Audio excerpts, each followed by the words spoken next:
Most players think stratagems are strong because they're flashy, lethal, or they feel unfair when you get hit by them. But that's not actually the best ones that are really winning your games. The strongest stratagems in Warhammer 40,000 are not the ones that spike damage. They're the ones that are going to change decisions. They force your opponents to hesitate, overcommit, or play around something that may not even happen. And that's where most players go wrong. They treat stratagems like buttons you press when the moment really just feels right, instead of tools that you're planning your entire turn, nay, sometimes your entire game around. In this video, I'm not just listing strong stratagems, I'm breaking down why they're strong, what kind of pressures they create, and how good players use them to control tempos, trades, and scoring, even when they actually never even spend the CP. Now, if you want to stop being surprised by stratagems and start using them to shape the game, stick with me. This is about thinking, not necessarily memorizing. So today we're going through some of the strongest stratagems in the game. I'm going to use these stratagems to help you frame your mind of how to use your own stratagems in a better, more efficient freaking way. Now, a couple rules before we get started here.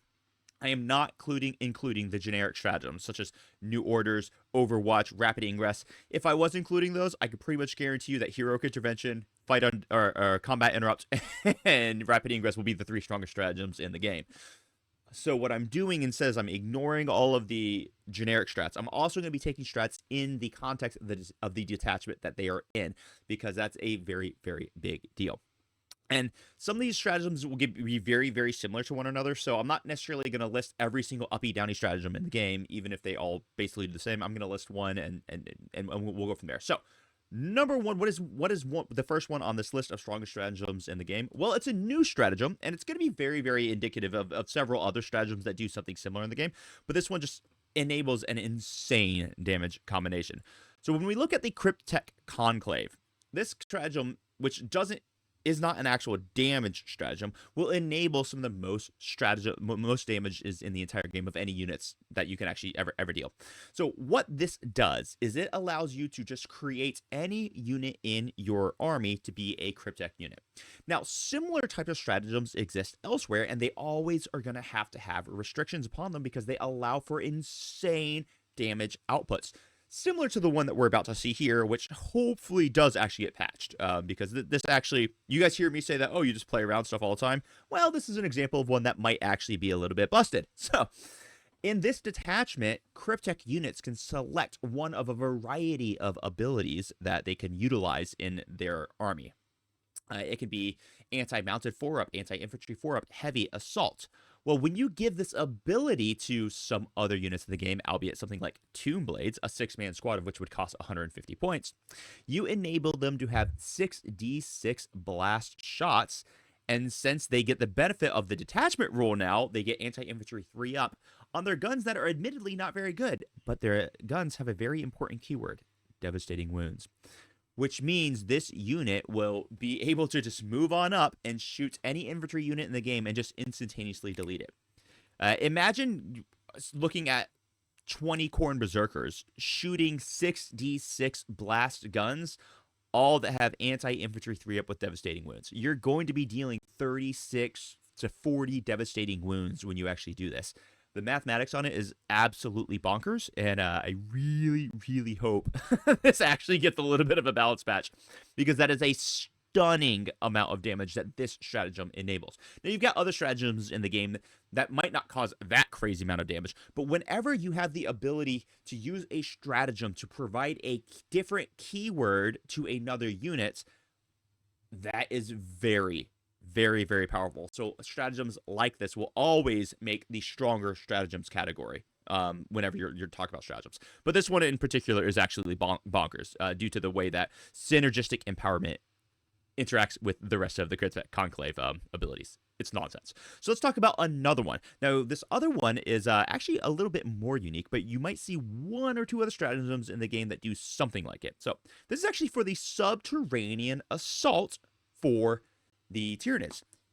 This one's actually bonkers, but if you think this is bonkers, make sure you stay tuned for the last one, because it's one you've probably never even thought about, and I'm going to blow your freaking mind with it.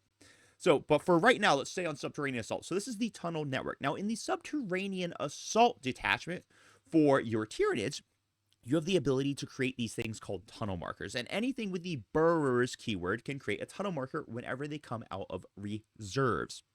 And a tunnel marker Uh, it just has to come into existence outside of 3 inches of the enemy unit and within 1 inch of you. What you can do with these tunnel markers is you can then bring any unit into your army that are currently in reserves wholly within 9 inches of the tunnel marker and outside of 6 inches of the enemy unit.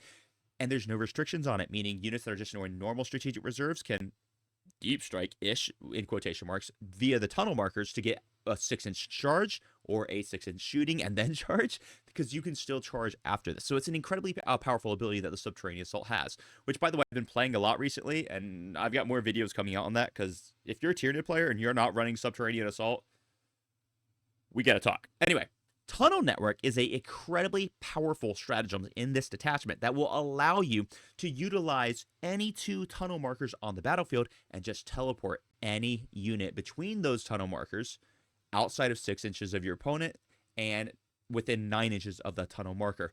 This gives you almost an unlimited ability to teleport anywhere on the battlefield that you want to manufacture 6 inches away from your opponent. You can then shoot, you can then charge. Imagine being able to do this with something like a Tyrannifex. The Tyrannifex just drops down, boom, has its super duper power gun that is gonna one tap any like tank in the game.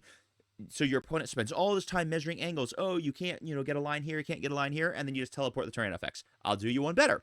What if I just teleport zone throws? So then I get, 6 las cannons that are shooting you, potentially with sustained hits, ignore cover, and lethal hits, and re-rolling ones to hit. It's kind of crazy how much damage output you could do with this, but I'd give you even another one. Imagine just teleporting Old One-Eye and 2 Carnifexes 6 inches away from the most terrifying thing in the game.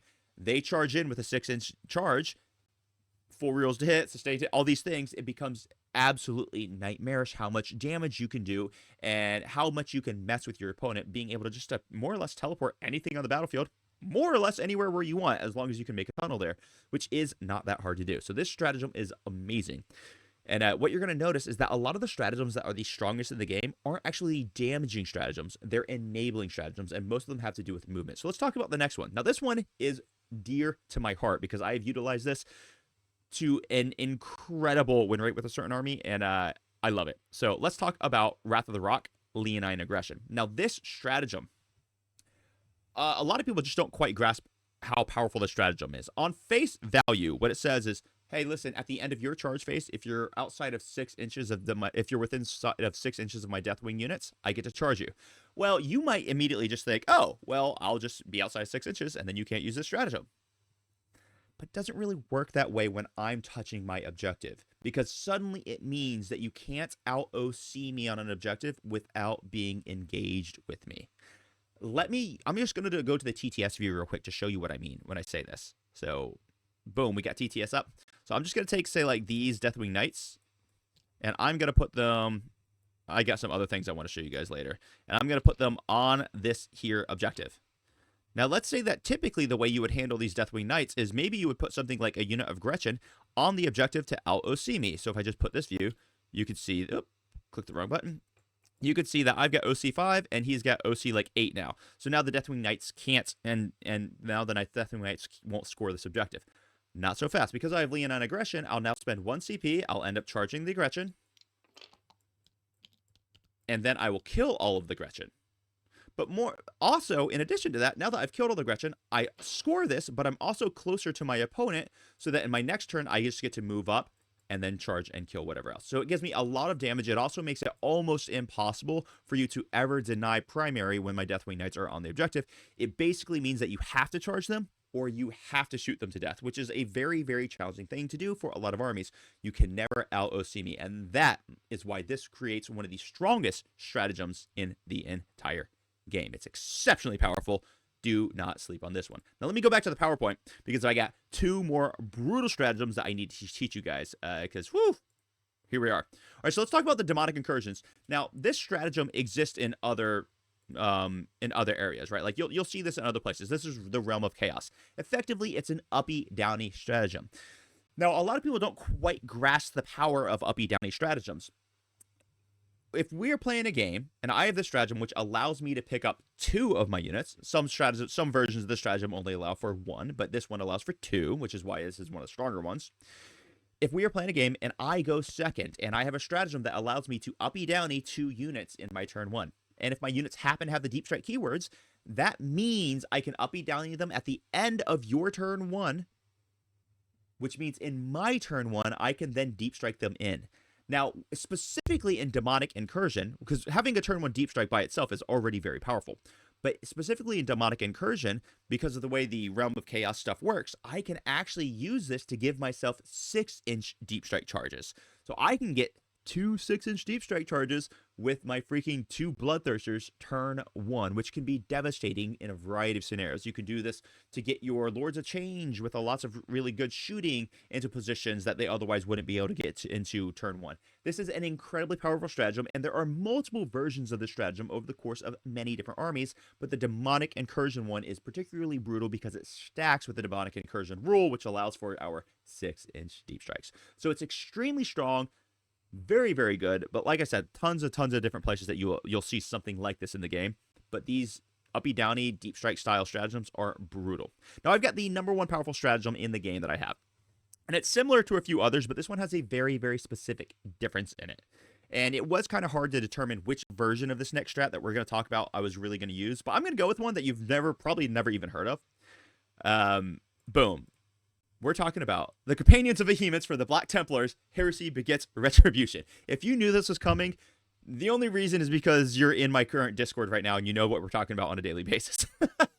So, Heresy Begets Retribution. You've never seen this stratagem before, but let me read it to you. This is what it does. Your opponent's movement phase just after an enemy unit ends a normal, advance, or fallback move.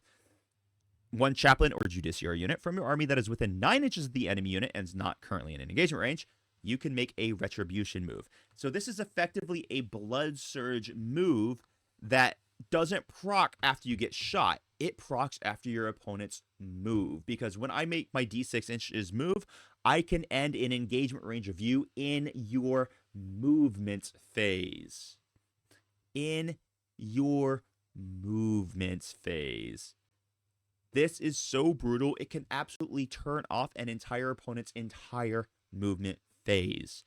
A lot of people might not grasp this, so what I'm going to do is I'm going to use TTS to demonstrate how it can just say, hey, listen, orcs, you're not allowed to play the game. And you can just extrapolate from there and apply it to any army in the entire game.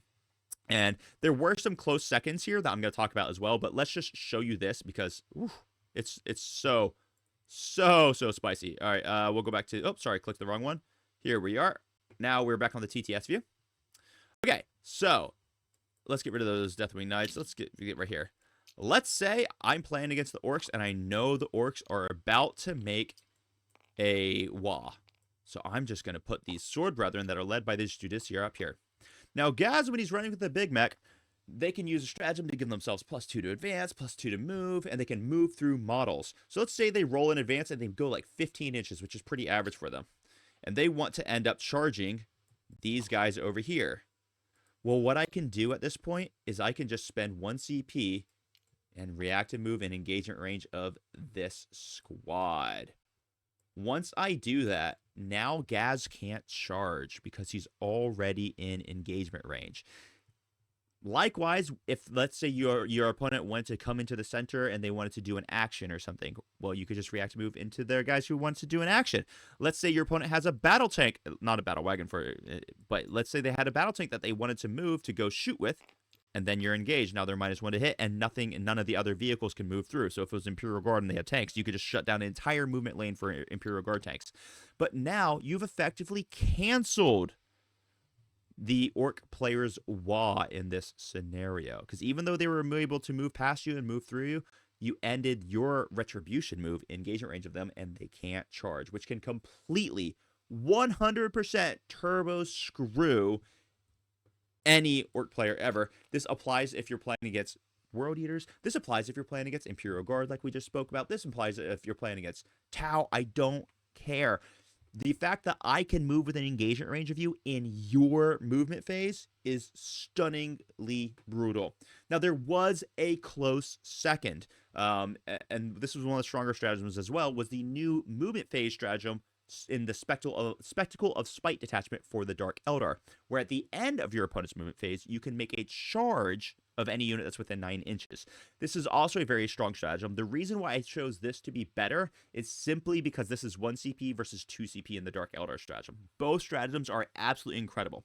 Now, let's just take one quick second to chat about these things, and then I'm going to go ahead and close this video off. One thing that you may have noticed when we're talking about the strongest stratagems in the game is almost all of them are movement based. That's because the most powerful part of this game is movement, whether it's in the movement phase, movement in the shooting phase, movement in the charging phase, movement in the fight phase from your pylons and consolidates. Movement is king in this game, primarily due to the fact that movement is one of the only things in this game that you can practically guarantee. I cannot guarantee that I'm going to roll well when I attack you. I can't guarantee that I'm going to roll well when you attack me, or that you're going to roll poorly on your armor saves. But I can typically, within reason, I can guarantee the movement that I can do. So stratagems that make my movement, which is already the only truly reliable thing in a chaotic game like Warhammer 40,000, stratagems that make my movement even more efficient and more effective are always going to be the stronger stratagems in the game.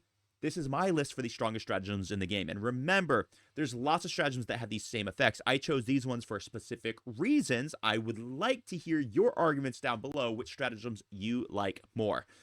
With that, I'm going to sign off, and I appreciate all of you. Have a great day. Crump on. Bye-bye.